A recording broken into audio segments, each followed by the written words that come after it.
So welcome back to my channel একে math. আমি তোমাদের আনোয়ার স্যার। আমি আমার চ্যানেলে বেসিক ম্যাথামেটিক্স এবং আদার্স কম্পিটিটিভ এক্সামের ভিডিও আপলোড করে থাকি। তো আজকে আমি এবিটিএ মাধ্যমিক টেস্ট পেপারটা নিয়ে আলোচনা করব, গণিত পোরশনটা। অনেকে আমাকে কমেন্টে বারবার করে বলেছে যে, "স্যার আমাদেরকে এবিটিএটা করিয়ে দেন।" ওটার জন্যই আমি এবিটিএর কন্টিনিউ সিরিজ আলোচনা করব আজ থেকে। তো তোমরা এবিটিএর পাতা নম্বর এখানে 18 থেকে শুরু আছে। মানে 18 থেকে শুরু করে 21 পর্যন্ত। সেই পাতার যে অঙ্কগুলো আছে বা যে মডেলটা আছে ফার্স্ট সেট, সেই ফার্স্ট সেটের অঙ্কগুলো কিন্তু আমরা আজকে আলোচনা করব। তো তোমরা অবশ্যই স্ক্রিনে দেখতে পাবে, হ্যাঁ? সেটা আমি দেখতে পাচ্ছ তোমরা। ১ নম্বর অঙ্কটা একটু লক্ষ্য করো। এমসিকিউ আমাদের যে প্যাটার্ন অনুযায়ী ১ম এ এমসিকিউ থাকে। সো এমসিকিউ এর ১ নম্বর অঙ্কটা আমরা দেখব। কি বলেছে? সো এড দাগের ১ নম্বর অঙ্ক। আমি শুধুমাত্র সমাধানের প্রসিডিওর বলে দেব। যেহেতু এমসিকিউ তোমার সমাধানটা কেমন করে হচ্ছে সেটা তোমার এক্সামিনার দেখবে না। শুধুমাত্র তুমি সমাধান ঠিকঠাক করে অ্যান্সারটা অপশনটা ঠিক নিয়ে আসছো কিনা সেটা দেখবে। তো যাই হোক, তো কি বলছে দেখো, যদি কোনো মূলধন ১০ বছরে সুদে মূলের দ্বিগুণ হয়, তবে বার্ষিক শতকরা হার কত হবে? মানে সুদের হার কত হবে? সেটা আমাদের জিজ্ঞাসা করেছে। তাহলে এখানে লক্ষ্য করতে পারো তুমি যে এখানে আমাদেরকে কি বলে তোমার আসল দেওয়া নেই। তাহলে আসল যেহেতু দেওয়া নেই তার মানে পি সমান আমরা এখানে পি মানে যেটা প্রিন্সিপাল বলছি সেটা সমান এক্স ধরে নাও। তাহলে পি সমান এক্স টাকা। টি কত বলেছে? টি বলেছে হচ্ছে ১০ বছর। তাহলে এটা সমান ১০ বছর। ঠিক? আচ্ছা। আর আমাদের জানা নাই। আরই আমাদের বের করতে হবে। তাহলে আর সমান আমরা ধরে নিচ্ছি y%। ঠিক আছে? আচ্ছা। তো কি বলেছে? যে এই এক্স টাকাটা সুদে মূলে কি হয়ে যাবে বলছে? দ্বিগুণ হয়ে যাবে। কত বছরে? ১০ বছরে। তাহলে সুদের হার কত হয়? মানে আর এর মান কত হবে? বলে এখানে আমাদের অপশন দেওয়া আছে। হ্যাঁ?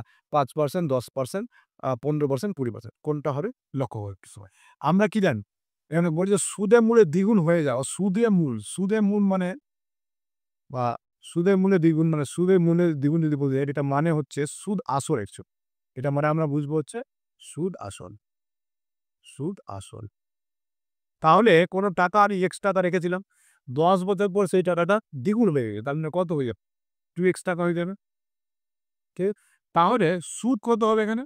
তাহলে সুদ হবে আমাদের 2x মাইনাস x টাকা। তাহলে সুদ আসল থেকে সুদ থেকে আমরা কি করব? সুদ আসল থেকে x টাকা বাদ দিয়ে দেব। তাহলে কত হবে? তাহলে হয়ে যাবে আমাদের x টাকা। তাহলে এটা আমরা পেলাম আয়ের মান। এটা হচ্ছে আমাদের আয়ের মান। আয় মানে সুদ। তাহলে আমরা পেয়ে যাচ্ছি I equal to PRT by ১০০, এটা আমাদের সূত্র আছে। PRT by ১০০। তাহলে এই সূত্র অনুযায়ী যদি আমরা এপ্লাই করতে যাই, তাহলে কি পাই দেখো একটু? তাহলে আমরা পেয়ে যাচ্ছি আয়ের মান কত হলো? আয় সুদ যেটা আয় সেটা হচ্ছে x সমান t মানে কত? x, t মানে কত? t মানে আমাদের এখানে r এ কিলো ধরেছি আমরা, তাহলে r মানে কত? y, t মানে কত? t মানে সময় আমাদের ১০ বাই কত? ১০০। তাহলে এখানে একটু লক্ষ্য করবে তুমি যে এই কন্ডিশন অনুযায়ী x কেটে যাবে। তাহলে আমাদের থাকছে হচ্ছে এই ০ কেটে দাও। তাহলে y সমান থাকছে দেখো এই ১০ গুণিত ১। তার মানে ১০। তাহলে y এর মান কত বলো তো? ১০%, যেটা আমরা জিজ্ঞাসা করেছিল। আর এখানে কত নম্বর অপশনে আছে এটা? এটা পাবো তুমি হচ্ছে ১০%, সেটা হচ্ছে বি নম্বর অপশন। বি নম্বর অপশনটা তোমার ঠিক হবে। ঠিক আছে? তাহলে এটা ১ নম্বর অঙ্ক। এবার এবিটি এর ক্ষেত্রে তোমরা এবার পাতা নম্বর ১৮ বলেছিলাম। তাহলে এবার ২ নম্বর অঙ্কটা আমরা একটু দেখব। তার আগে তোমরা চাইলে এটা একটু হালকা করে ক্যালকুলেশনটা তুলে নিতে পারো। ঠিক আছে? ভিডিওটা পজ করে দিয়ে তুমি তুলে নিতে পারো। মোবাইলটা ভাঙা আর हो गया।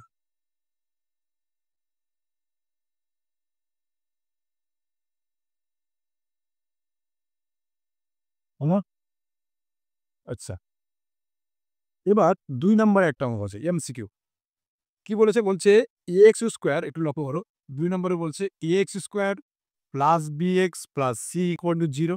হ্যাঁ? এই দ্বিঘাত সমীকরণের বীজদ্বয় পাশে অবশ্যই বলেছে যে a নট ইকুয়াল টু 0। বলছে এই যে দ্বিঘাত সমীকরণ, এই দ্বিঘাত সমীকরণের বীজদ্বয় যদি সমান হয়, তাহলে বলছে যে কোনটা কন্ডিশন হবে? এটা আমাদের বইয়েরই অঙ্ক। ঠিক আছে? তাহলে বীজদ্বয় যদি সমান হয় তাহলে আমরা জানি নিরূপক কি হবে? 0 হবে। তার মানে b স্কয়ার মাইনাস 4ac এটা সমান কি হয়ে যাবে? 0 হয়ে। তাহলে এটা সমান যদি 0 হয়, এখানে আমাদের অপশনগুলো দিয়েছে c এর মানের সাপেক্ষে। c সি এর মান সাপেক্ষে। তাহলে বি স্কোয়ার মাইনাস 4ac সমান যদি 0 হয় তাহলে এখানে সি সমান পাবো কি? তাহলে এখানে পাবো বি স্কোয়ার সমান 4ac। তাহলে এটাকে যদি ঘুরিয়ে লিখতে যাই তাহলে কত হয়ে যাবে আমাদের 4ac equal to B square. এটা এই পারে লিখলাম, ওটা ওই সাইডে লিখলাম। তাহলে এখানে আমরা সি সমান পেয়ে যাচ্ছি হচ্ছে বি স্কোয়ার বাই 4। তাহলে এটা আমাদের কত নম্বর অপশন হয়েছে? এটা হচ্ছে ডি নম্বর অপশন। এটা আমাদের হুবহু একদম বইয়ের অঙ্ক। কোষে দেখি 1.5 মানে চ্যাপ্টার 1 নম্বর চ্যাপ্টারের লাস্টের যে আমাদের পেজটা, সেই লাস্টের পেজে এমসিকিউ কিন্তু এই বোর্ডে দেওয়া আছে। ঠিক আছে? তাহলে এটা ছিল একটা সহজ টাইপের অঙ্ক। তাহলে এটা হলো হবে। ঠিক আছে? তো এটা কত নম্বর অপশন হলো? ডি নম্বর অপশন। এবার 3 নম্বরেরটা দেখব। 3 নম্বরটা কি বলছে একটু লক্ষ্য করুন। 3 নম্বর এটা বলছে দেখো, বলছে একটি লম্ববৃত্তাকার শঙ্কু আছে। মানে এরকম টাইপের একটা শঙ্কু আছে, লম্ববৃত্তাকার শঙ্কু। এই শঙ্কুটার কি বলেছে? তির্যক উচ্চতা হচ্ছে 15 সেন্টিমিটার। তির্যক উচ্চতা 15 সেন্টিমিটার। তাহলে আগে আমি বলি যে এটা যদি শঙ্কু হয় তাহলে শঙ্কু আমরা এটা জানতাম হচ্ছে শঙ্কুটার ভূমির ব্যাস, এটা অ্যাকচুয়ালি। আর এখান থেকে এটাকে বলছি আমরা ব্যাসার্ধ। আর এটা হচ্ছে আমার কি বলতো? এটা হচ্ছে উচ্চতা। এটাকে আমরা এইচ দ্বারা ডিনোট করেছিলাম। আর এটার উপরে আমাদের তির্যক উচ্চতা, এটাকে এল দ্বারা ডিনোট করেছি আমরা। ঠিক আছে? তাহলে তির্যক উচ্চতা, এল। তাহলে এল কত বলেছে এখানে? হ্যাঁ, এল কত বলেছে? এল বলেছে 15 সেন্টিমিটার। এল বলেছে 15 সেন্টিমিটার। আচ্ছা। তারপরে কি বলেছে বলো তো? ভূমির ব্যাস বলেছে তোমাকে। ভূমির ব্যাস কত বলেছে? 16 সেন্টিমিটার। ব্যাস বলেছে, তাহলে ব্যাসার্ধ কত হবে? ব্যাসার্ধ হবে তোমার 16/2।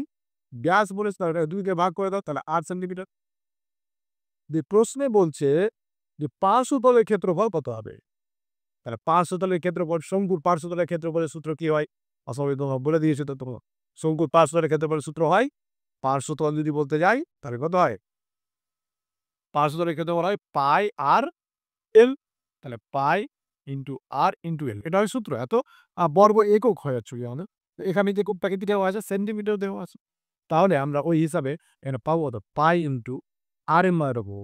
আর মানে হচ্ছে আমাদের 8, এল মানে কত বলো? খেয়াল হচ্ছে 15। ব্যাস। তাহলে এখানে দেখো অপশনে তুমি পেয়ে যাবা 8 15 কত হয়? 8 15 120, তাহলে 120 পাই। এটা অপশনে আছে। তাহলে আমরা পেয়ে যাবো হচ্ছে সি নাম্বার অপশনটা কি? আর পেয়ে যাবো সি নাম্বার অপশনটা। ওকে, নেক্সট। এটা তোমরা একটু ভিডিওটা পজ করে কি করবে? তুলে নেবে। আচ্ছা, নেক্সট আবার 4 নম্বরেরটা দেখবো আমরা কি বলেছে।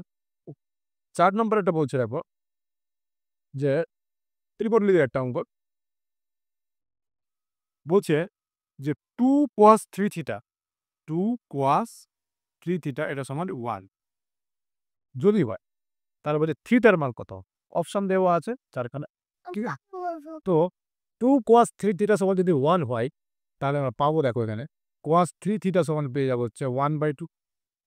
ঠিক আছে? আমাদের থিটার মান বের করতে বলেছে।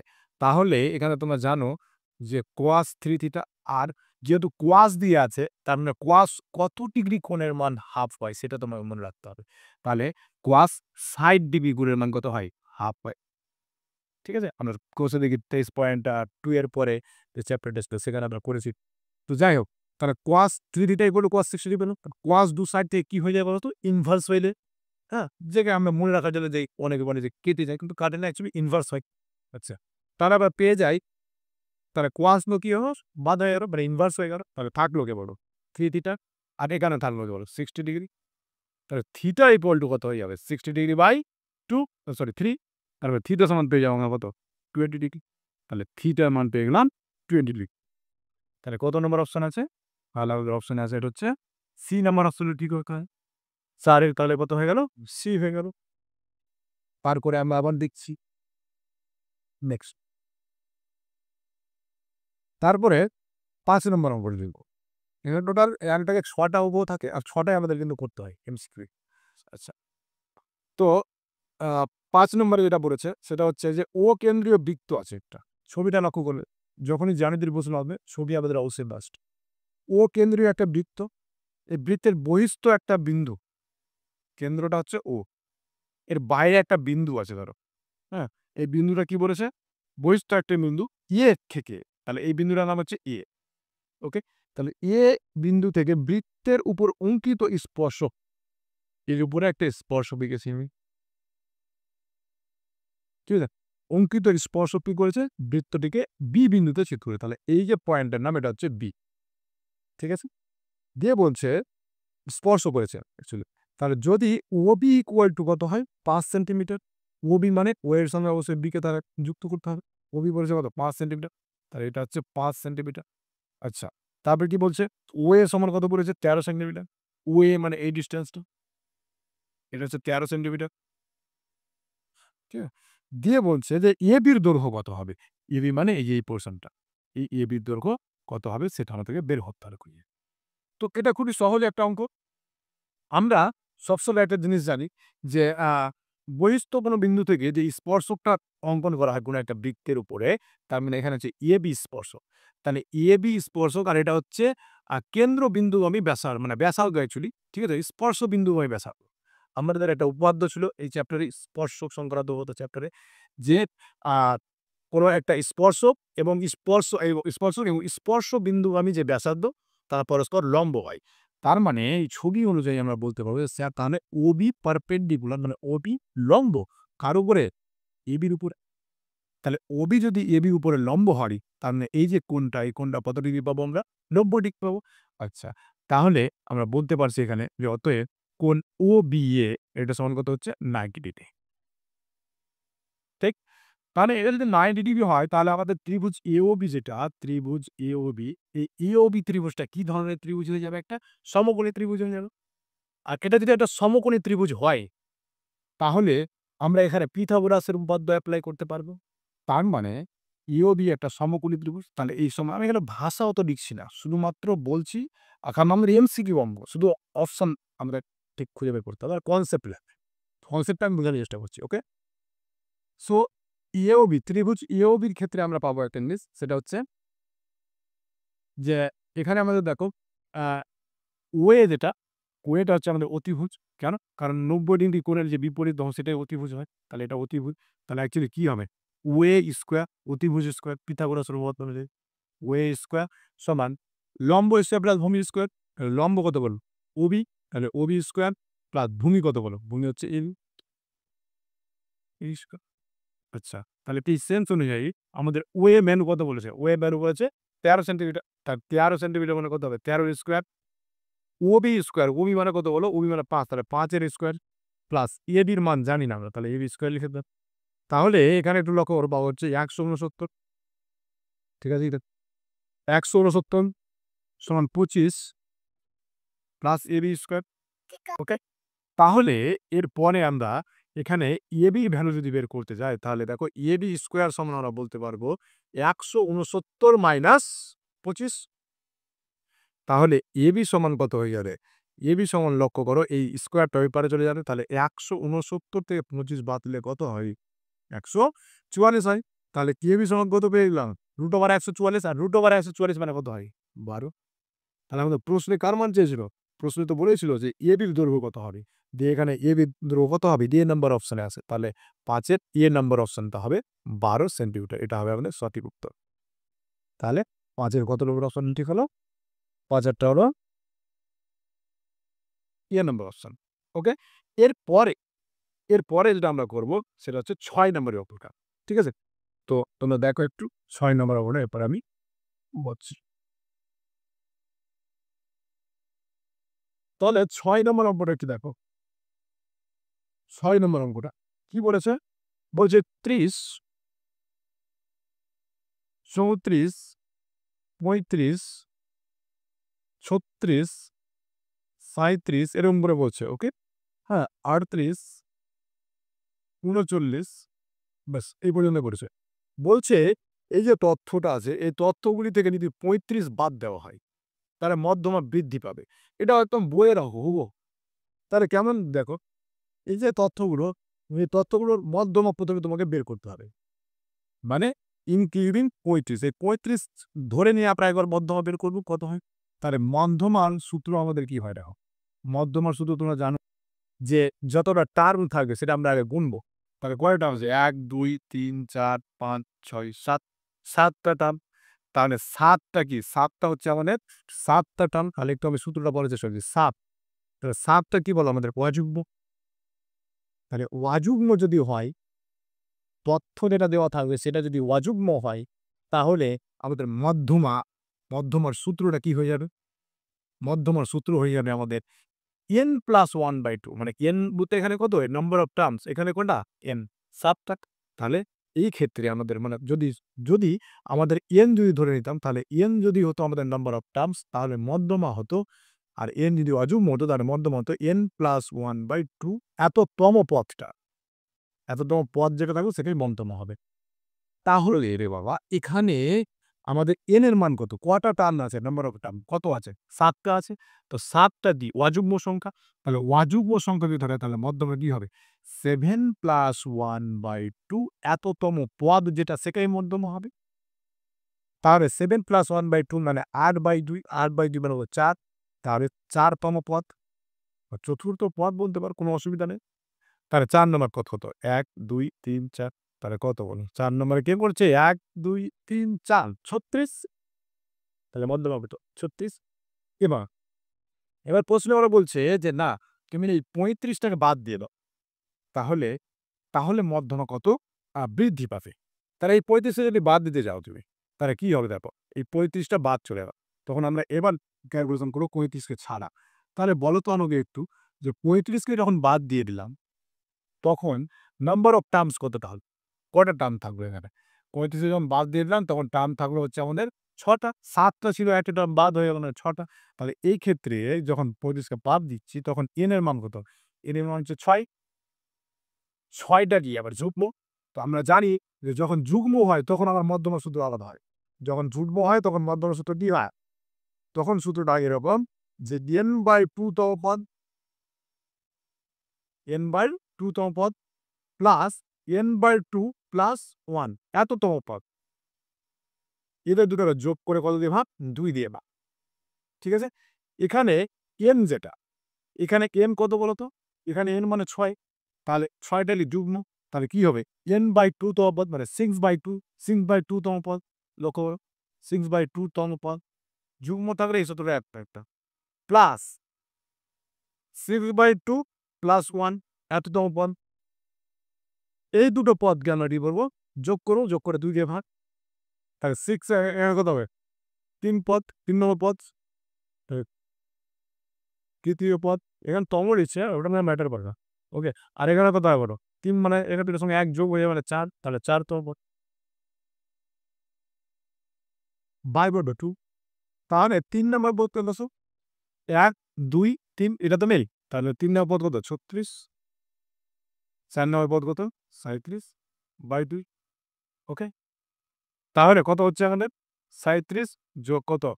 ৩৬ যোগ ৩৭/২ তার মানে এখান থেকে পেয়ে যাবা এর মধ্যমাটা পেয়ে যাওয়া। আমি এখানে লিখছি। এর মধ্যমা হয়ে যাবে আমাদের কত? এর মধ্যমা হয়ে যাবে আমাদের 36.5 কত হয়ে গেল মধ্যমা? 36.5 আগে কত ছিল মধ্যমা? 36 ছিল। তাহলে মধ্যমা বাড়লো কত? মধ্যমা বাড়লো কত? মধ্যমা বাড়লো হচ্ছে 0.5 কত বাড়লো? 0.5 তাহলে এটা কত নম্বর অপশনে আছে? এটা হচ্ছে আমাদের ডি নাম্বার অপশনে আছে। এটা হচ্ছে ডি নাম্বার অপশনে। ঠিক না? তাহলে এটা হচ্ছে কত? ১ দাগের অঙ্কগুলো। এরপরে শূন্য স্থানগুলো আমরা একটু দেখব। ওকে?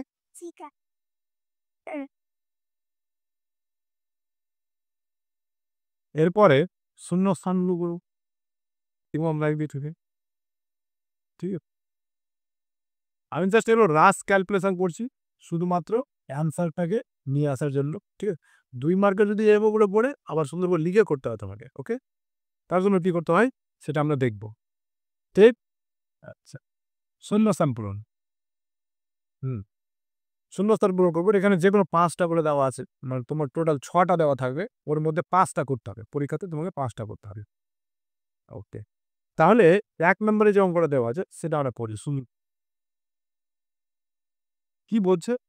বলছে যে 2p টাকার t/2 বছরে বার্ষিক 2r/3% হার সরল সুদে স্ববৃদ্ধি মূল হবে কত? খুবই সহজ এটা বইয়ের একদম। তাহলে এখানে কি হবে আমাদের? এখানে স্ববৃদ্ধি মূল বলেছে। স্ববৃদ্ধি মূল বলে বলছে 2p প্লাস ড্যাশ বলেছে। তাহলে এখানে কি বসবে? এখানে কি সুদটা বসবে? সুদটা যেটা সেটাই তো স্ববৃদ্ধি মূল হবে। 2p প্লাস বলে এখানে বলেছে। কত বলবে এখানে? সুদটা বলবে। তাহলে এখানে আমাদের আসল কত? এখানে আসল তাহলে 2p, মানে p যদি বলতে যাই, এবার বর্ণনাতে বিভিন্ন, তাহলে p যদি বলতে যাই আমি, তাহলে এই p এর মান কত? 2p। t মানে কত আমাদের এখানে? t, t মানে কত? এখানে t মানে হচ্ছে স্মল t বাই 2। r মানে কত? এখানে r যদি বলতে যাই, তাহলে r মানে হচ্ছে আমাদের কত? 2r by 3%। তাহলে সব বৃদ্ধির মূল, মানে আমি তো বললাম এখানে তো সব বৃদ্ধির মূল মানে তোমাকে আসল বলে দিয়েছে, তো শুধু সুদটা বের করতে হবে, দিয়ে শূন্যস্থানে বসাতে হবে। তাহলে i সমান কি হয়? p/t by 100। তাহলে p এর মান কত হবে? p এর মান 2p, তাহলে 2p বসিয়ে দাও। r মানে কত? 2r by 3। t মানে কত? t বাই 2 বাই কত হয়? 100। ঠিক? তাহলে এখানে কি হবে? 2, 2 ক্যান্সেল হয়ে যাবে। ঠিক আছে? এবার আমরা এখানে কি পাচ্ছি দেখো একটু লক্ষ্য করে। তাহলে এখানে পেয়ে যাচ্ছে হচ্ছে 2p যদি হয়, তাহলে এখানে পেয়ে যাবো হচ্ছে 2p/t, আর এই t নিচে চলে আসবে। তাহলে 2p/t বাই কত হয়ে যাবে বলো? 300 হয়ে যাবে। তার মানে এখানে এখন সূত্রটা হয়ে যাচ্ছে 2p/t বাই 300, বা এটাকে তুমি আরো একটু সিম্পলিফাই করতে পারো, সেটা হচ্ছে b দিয়ে এখানে নিতে পারো, তাহলে কত হবে ওরা? 150। তাহলে হয়ে যাবে p/t বাই 150। এটা হবে অপশন। তাহলে এখানে শূন্যস্থানে আমাদের কি বসবে? শূন্যস্থানে আমাদের বসবে p/t বাই 150,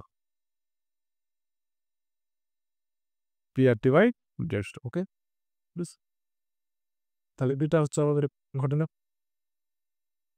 এটা হয়ে গেল আমাদের। তাহলে এখানে শূন্যস্থানে বসবে p/t বাই 150। ওকে, নেক্সট 2 নম্বরেরটা এবার পড়বো। আমরা একটু পরে তাড়াতাড়ি 2 নম্বরেরটা কি বলছে। তাহলে 2 নম্বরের এটা বলছে যে দ্বিঘাত সমীকরণের দুটি বীজ যদি এক হয়, তাহলে সমীকরণটি হবে, সমীকরণটা কি হবে সেটা আমাদেরকে বের করতে হবে। তাহলে দুটো বীজ যদি এক হয়, তাহলে দেখো আমরা একটা সূত্র জানতাম, হ্যাঁ, সেটা একটু বলি। কোনো একটা দ্বিঘাত সমীকরণে দুটো বীজ, একটা ধরো আলফা আর একটা ধরো বিটা, এই দুটো বীজ যদি হয়, তাহলে ওই সমীকরণটা কি হবে?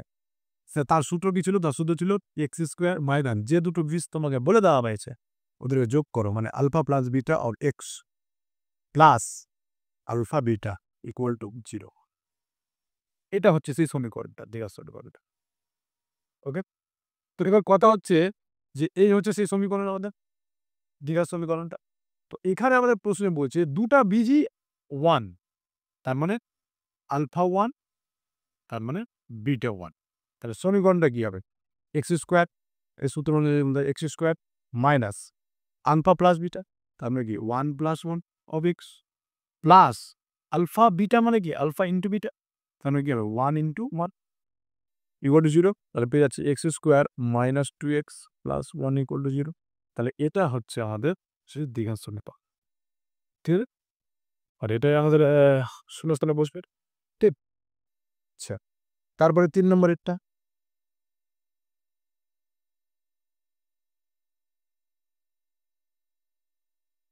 এবার 3 নম্বরেরটা দেখবো আমরা। 3 নম্বরেরটা কি বলছে দেখো, বলছে cos square theta minus sine square theta, cos square theta minus sine square theta, এটা সমান যদি b/2 হয়, b/2 হয়, তাহলে বলছে যে cos to the power 4 theta minus sine to the power 4 theta এর মান কত হবে? তাহলে এটাও বইয়ের অঙ্ক, মানে বইয়ের টাইপের মনে হয়, এটা বই নেই ওরকমভাবে, কিন্তু সহজ অঙ্ক। দেখো কি বলছে, cos টু দি পাওয়ার 4 এটা কি হয়, কারণ বলছে cos to the power 4 theta minus sine to the power 4 theta এর মান কত হবে? তাহলে এর মান কত হবে একটু লক্ষ্য করো। এটা মানে আরো বলতে পারবো cos স্কোয়ার থিটা তার স্কোয়ার, আর এটা মানে বলতে পারবো আবার সাইন স্কোয়ার থিটা তার স্কোয়ার। এটা আবার কার সূত্র? এটা হচ্ছে এ স্কোয়ার মাইনাস বি স্কোয়ারের সূত্র। কার সূত্র? এ স্কোয়ার মাইনাস বি স্কোয়ারের সূত্র। তাহলে এখানে আমরা বলতে পারবো A plus B into A minus, তাহলে এ মানে কত বলো? এ মানে হচ্ছে cos square theta plus B মানে কত? Sine square theta, A plus B into কি হবে? এ মাইনাস বি হবে ইন্টু এ মাইনাস বি, তাহলে এ মানে কত? Cos square theta minus minus B মানে কত? বি মানে হচ্ছে সাইন স্কোয়ার থিটা। এবার এটা আমরা ফর্মুলা জানি, cos square theta plus sign square theta সমান কত হয়? 1 হবে। তাহলে এটা 1 কিন্তু এর মান কত ফুট আছে বাবু? এই যে এর মান বলা আছে p/2। তাহলে 1 ইন্টু কত হয়ে যাবে p/2, তাহলে অ্যান্সার কত হবে p/2। তাহলে আমাদের শূন্যস্থানে এটা বসে, শূন্যস্থানে কত বসে, শূন্যস্থান শূন্যর বারে বসে বুঝে এর মান হবে p/2। ঠিক। নেক্সট 4 নম্বরে বলছে একটি বৃত্তের অন্তস্থ বিন্দু থেকে, 4 নম্বরেরটা জাস্ট ইনফরমেটরি টাইপের আছে, কোনো ক্যালকুলেশন নেই, কিন্তু আমরা জ্যামিতি দেখে না দিয়েছে। তো দেখো কি বলছে, বলছে একটি বৃত্তের অন্তস্থ বিন্দু থেকে বৃত্তটির উপর অঙ্কিত স্পর্শকের সংখ্যা। কোন একটা বৃত্তের, হ্যাঁ, অন্তস্থ বিন্দু বলেছে, এটা একটা বৃত্ত, এই বৃত্ত থেকে অঙ্কিত মানে স্পর্শক কটা হবে, অন্তস্থ মানে এইরকম জায়গা থেকে তুমি একটা বৃত্তর বলে স্পর্শকান আঁকো। তো এখান থেকে ধরো এটা পি একটা বিন্দু, এর উপরে তুমি কটা স্পর্শ রাখতে পারবা, এর উপর থেকে কি স্পর্শক আঁকা যাবে না? কেন যাবে না? কারণ স্পর্শক মানে হচ্ছে, স্পর্শক মানে হচ্ছে যে শুধু বৃত্তের পরিধির যে বিন্দুগুলো সেটা টাচ করে বেরিয়ে যাবে। আমি যদি এখান থেকে স্পর্শ আনার চেষ্টাও করি তাহলে ধরো এরকম টাইপের হলো এটা, ধরো আমি এটা কথা বলছি, এটা আমি ধরো একটা আঁকলাম, এর নাম সাপোজ পিএম দিয়ে ধরো, ওকে, পিএম, তাহলে এটা তো স্পর্শক হলো না, এটা স্পর্শ হলো কি না বৃত্তকে ছেদ করে চলে যাচ্ছে। তার মানে তুমি বৃত্তের অন্তস্থ, এখানে বলেছে যে বৃত্তের অন্তস্থ বিন্দু থেকে বৃত্তের উপর অঙ্কিত স্পর্শকের সংখ্যা, তাহলে অঙ্কিত স্পর্শের সংখ্যা কটা হবে, একটা হবে না, বললে হবে মানে 0। তার মানে এখানে, এখানে আমাদের অবস্থাটা বলছে 0, কটা স্পর্শ আঁকা যাবে, 0টা। ঠিক। আচ্ছা 5 নম্বরে বলছে, দেখো 5 নম্বরে আসি, 5 নম্বরে কি বলছে, বলছে দুটি নিরেট গোলকের আয়তনের অনুপাত 1:27, তাহলে বক্রতলের ক্ষেত্রফলের অনুপাত কত, এটা বইয়ের অঙ্ক 1:27, এটা বলেছে আমাদের কিসের অনুপাত, আয়তনের অনুপাত, তাহলে কি আয়তনের অনুপাত, তাহলে এখানে তারা বলছে যে বক্রতলের ক্ষেত্রফলের অনুপাত কত হবে গোলকের, তাহলে গোলকের আয়তনের সূত্র আমরা যেটা করতে থাকি না অঙ্কটা, তাহলে অনেক বড় হয়ে যাবে। হ্যাঁ, বড় বলতে লিখে লিখে যদি করো তাহলে 2 মার্কের বলতে পারবে আপনাকে। হ্যাঁ, তো একটু লক্ষ্য করো, আমি উপরে লিখছি, তাহলে এখানে দেখো ওদের আয়তনের অনুপাত বলে তোমাকে 1:27, দুটো গোলক হচ্ছে, ঠিক আছে। তো এখানে বলছে যে তাদের ইয়ে হবে কি বলে তোমার বক্রতলের ক্ষেত্রফলের অনুপাত কত হয়। তো আমি যদি আজ লিখে যদি করতে চাই না তাহলে একটু বড় হয়ে যাবে। কেন বলো তো? কারণ তোমাকে এখানে ধরে নিতে হবে কি বলে তোমার গোলক দুটোর আ ব্যাসার্ধ ধরে নিতে হবে। প্রথমটার R1, দ্বিতীয়টার R2 এরকম ধরে নিয়ে দুটাকে আমরা সমান করব। দিয়ে ওখান থেকে R এর মান বের করব। তারপরে আবার 4πr² এই সূত্রটা এপ্লাই করব। দিয়ে তারপরে অ্যান্সার আসবে। তো আমরা ওরকম করতে চাইছি না। এরকম অঙ্ক যখনই আসবে একটু সহজভাবে বা তাড়াতাড়ি করতে পারো। মনে রাখবা যে গোলকের ক্ষেত্রে যখন তোমাকে আয়তনের অনুপাত বলে দিবে, তো এটার ঘনমূল করবা। প্রথমটার এখানে দেখো, এখানে অ্যাকচুয়ালি V1:V2 আমি যদি লিখতে যাই, তাহলে এর ঘনফল কত হয়? ১ এর ঘনফল ১ হবে, হলো?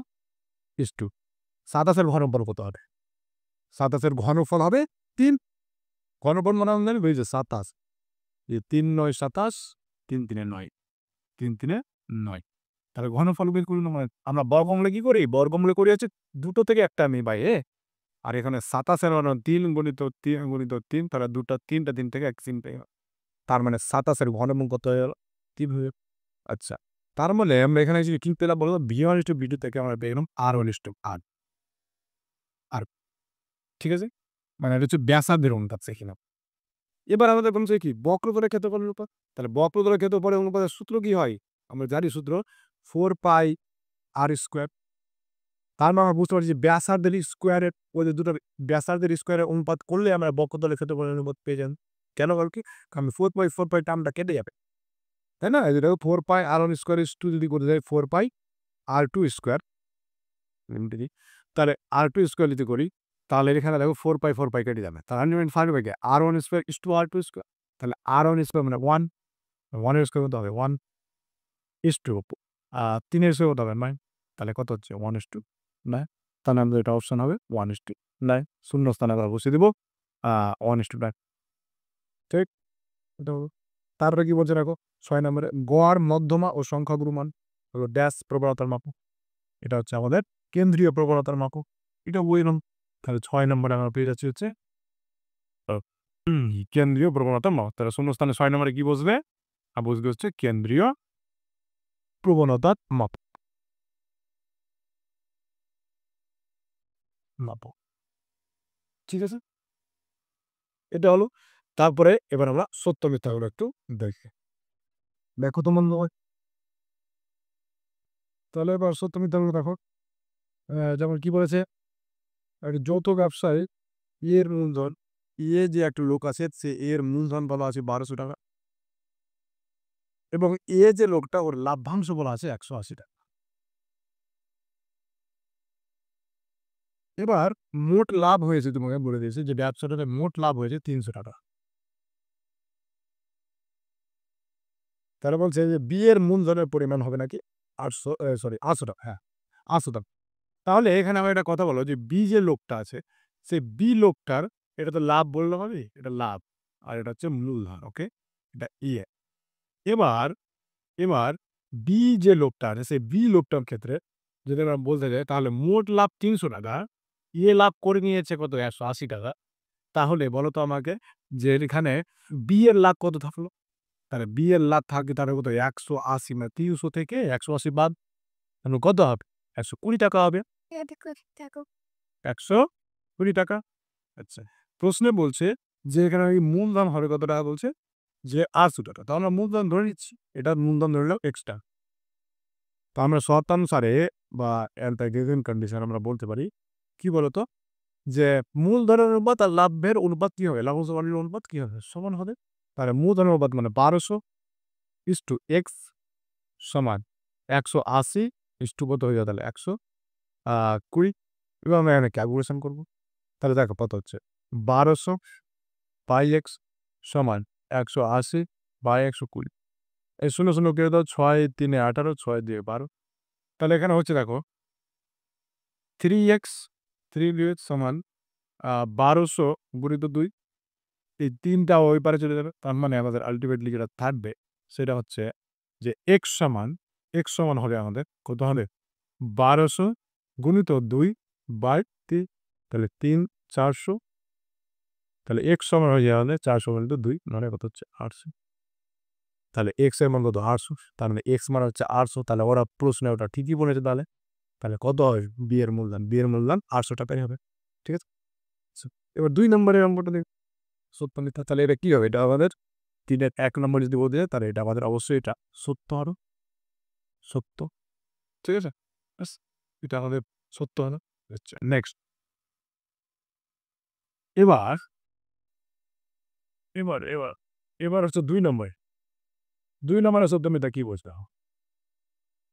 ২ নম্বরে বলছে যে A proportional B যদি A proportional কি হয়? B হয় এবং B proportional যদি C হয়। তাহলে বলছে যে A plus B proportional C হবে। এটা হবে বলছে। তাহলে এখানে একটু লক্ষ্য করা যাক যে এটা হবে কেমন? এটাও বইয়ের অঙ্ক, ঠিক আছে? তাহলে এখানে দেখো A proportional B আর এখানে বলছে যে B proportional C। তাহলে নাকি A plus B proportional C হবে। তাহলে একটু লক্ষ্য করো এখান থেকে আমরা বলতে পারবো A = K1B, K জায়গাটা অশূন্য ভেদ দিব। B সমান বলতে পারবো আমরা হচ্ছে K2C, ঠিক আছে? আচ্ছা, এবার তুমি এখানে A আর B কে যোগ করো। তাহলে কি পাচ্ছ দেখো। A প্লাস B এটা ১ নম্বর ধরো আর এটা হচ্ছে ২ নম্বর। তাহলে A প্লাস B সমান কি পেয়ে যাবো? K1B plus, plus K2B plus এটা মানে K2C পেয়ে যাবো অ্যাকচুয়ালি আমরা। ঠিক? আচ্ছা। এবার এখানে আরেকটা জিনিস যে A plus B equal to K1B যেটা, তো B এর মাধ্যমে আমরা জানি কত K2C প্লাস, প্লাস কত হচ্ছে K2C ডাইরেক্ট গেছি। আচ্ছা, এবার একটু লক্ষ্য করো। তাহলে A plus B equal to এখান থেকে আমরা C কমন পেয়ে যাচ্ছি। তাহলে কে থাকছে ভিতরে? A1 plus K1 plus K2 plus K2 এরকম টার্ম থাকছে। তাহলে এটা কি বলে? এটা হচ্ছে ধ্রুবক টার্ম। তাহলে আমরা পেয়ে যাচ্ছি যে A plus B equal to C।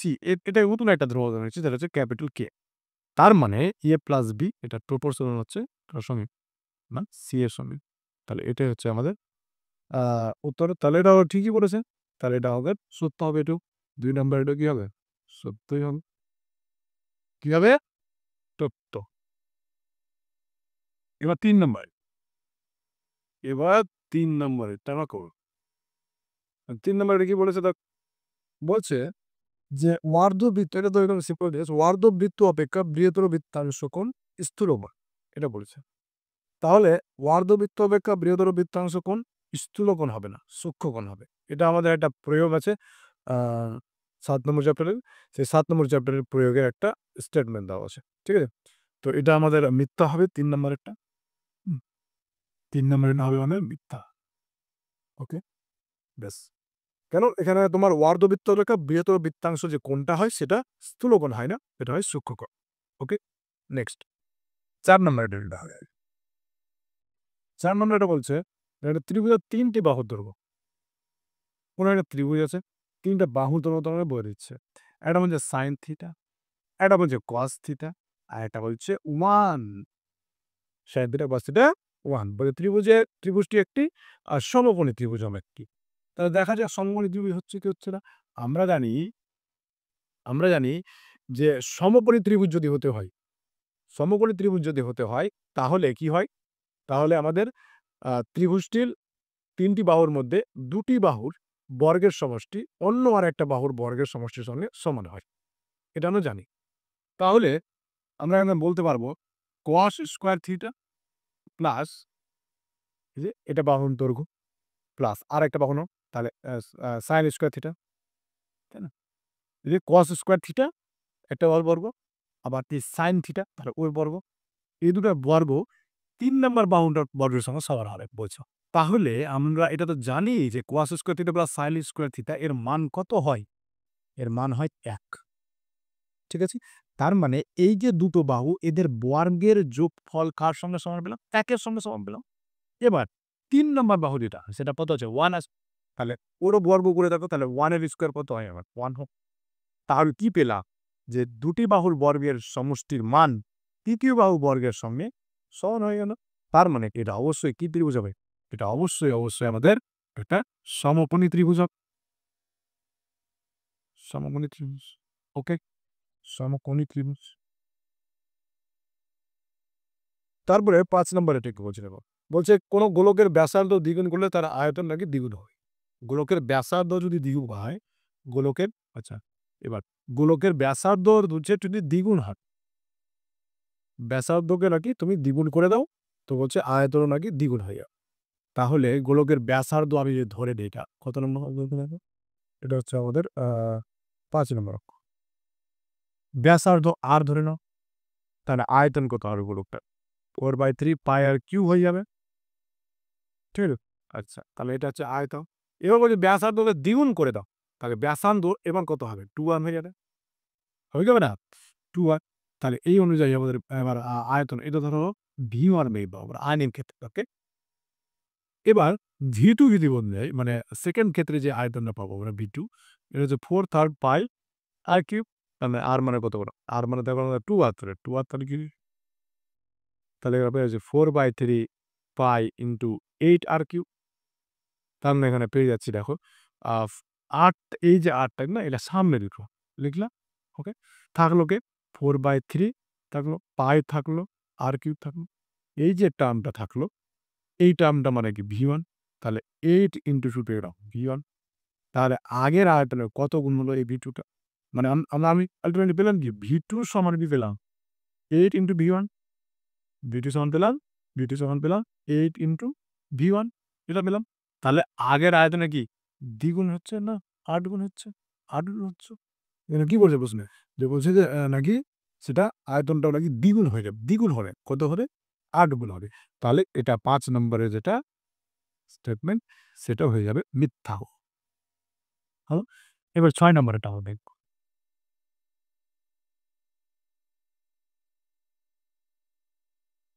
চলো ৬ নম্বর। তো ৬ নম্বরে কি বলেছে দেখো একটু? বোঝা যায় পরিসংখ্যান বিভাজনের একাধিক সংখ্যাগুলো থাকতে পারে। হ্যাঁ, এটা সত্য। এটা সত্য। একাধিক সংখ্যাগুণমান থাকবে। ঠিক আছে? আ কোন একটা তথ্যের ১ টা, ২ টো, ৩ টা থাকতে পারে সংখ্যাগুণমান। ঠিক আছে? তো এই ছিল আমাদের সেট 1 এর তোমার কি বলে এমসিকিউ, শূন্যস্থান পূরণ এবং সত্য মিথ্যার আলোচনা। ঠিক আছে? এবার 2 মার্কের অঙ্কগুলো কিন্তু আমরা দেখব। আর বাকি যে অঙ্কগুলো আছে, বড় অঙ্কগুলো, তার মানে যেগুলো আনকমন থাকবে, মানে বইয়ের ছাড়া যে অঙ্ক হবে, সেগুলো আমি কিন্তু কভার করার চেষ্টা করছি। ওকে? Thank you.